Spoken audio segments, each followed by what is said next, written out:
வணக்கம், welcome to Chitra Murali's kitchen. இன்னைக்கு என்ன ரெசிபி பார்க்க போறோம் அப்படின்னு பார்த்தீங்கன்னா, பரங்கிக்காய் போட்டு ஒரு சாம்பார், அதுக்கப்புறம் கேரட்டும் கோஸும் போட்டு தேங்காய் போட்ட கறி. இன்னைக்கு தை வெள்ளிக்கிழமை அப்படிங்கிறதுனால நம்ம வந்து பாயசம் பண்ண போகிறோம். தேங்காய், கசகசா, முந்திரி இதெல்லாம் சேர்த்து தேங்காய் பாயசம் தான் நம்ம பண்ண போகிறோம். ஸோ ஃபஸ்ட்டு வந்து இந்த பக்கம் பேன் வச்சுருக்கேன், எண்ணெய் விட்டுருக்கேன். கோஸ் கறிக்கு முதல்ல தாளிச்சிடலாம். கடுகு, உளுத்தம்பருப்பு, கொஞ்சம் கருவேப்பிலை, காரத்துக்கு பச்சை மிளகா, கட் பண்ணி வச்சிருக்கிற கோஸை சேர்த்துடலாம்.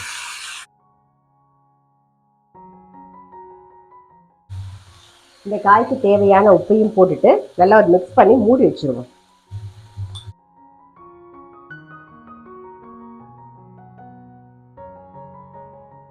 இந்த பக்கம் கற்சட்டி வச்சிருக்கேன், அதில் வந்து நல்லெண்ணெய் விட்டுருக்கேன். நம்ம வந்து பரங்கிக்காய் சாம்பார் தான் பண்ண போகிறோம். அதுக்கு ஃபஸ்ட்டு கடுகு, வெந்தயம் தாளிச்சிக்கலாம். கொஞ்சம் கருவேப்பிலை, கட் பண்ணி வச்சிருக்கிற பரங்கிக்காயும் சேர்த்துக்கலாம். இது கூடவே மஞ்சள் பொடி, ஜஸ்ட் ஒரே நிமிஷம் வதங்கட்டும்.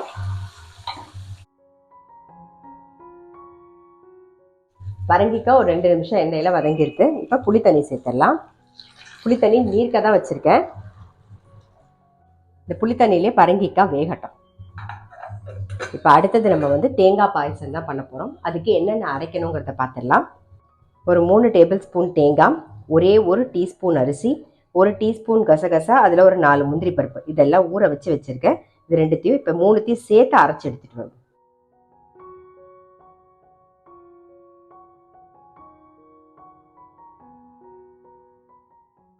இந்த பக்கம் கோஸும் கேரட்டும் நல்லா வெந்தெடுத்து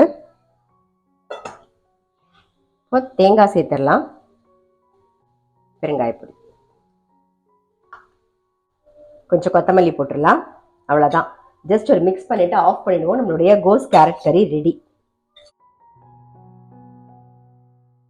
நம்ம பாயசத்துக்கு தேங்காய், கசகசா, முந்திரி பருப்பு, அப்புறம் அரிசி சேர்த்து அரைச்சாச்சு.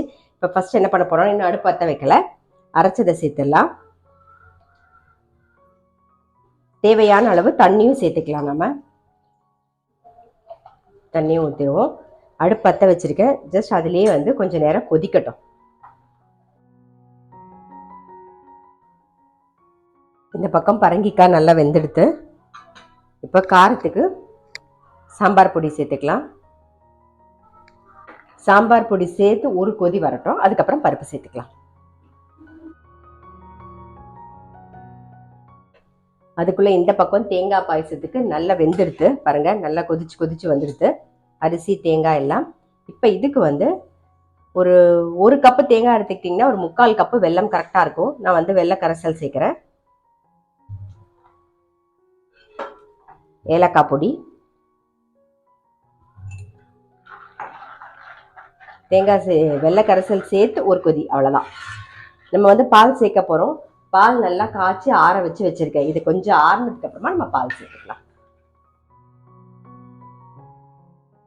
இந்த பக்கம் வெள்ளை கரைசல் சேர்த்து ஒரு கொதி வந்துடுச்சு, ஆஃப் பண்ணிடுறேன். நம்ம கொஞ்சம் ஆறுனதுக்கு அப்புறமா பால் சேர்த்துக்கலாம். இந்த பக்கம் நெய் விட்டுருக்கேன், முந்திரி பருப்பை வறுத்து சேர்த்துடலாம்.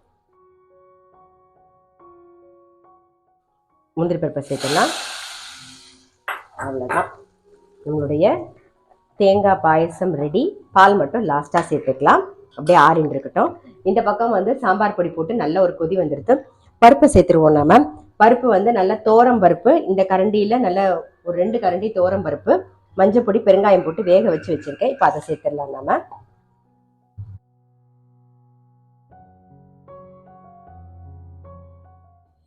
தேவையான அளவு தண்ணியும் சேர்த்துருவோம். ஒரே ஒரு கொதி வரட்டும்.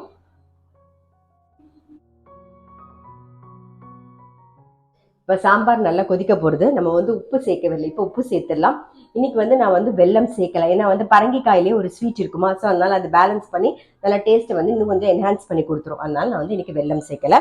இப்போ தேவையான உப்பை சேர்த்து ஒரு கொதி விட்டுருவோம்.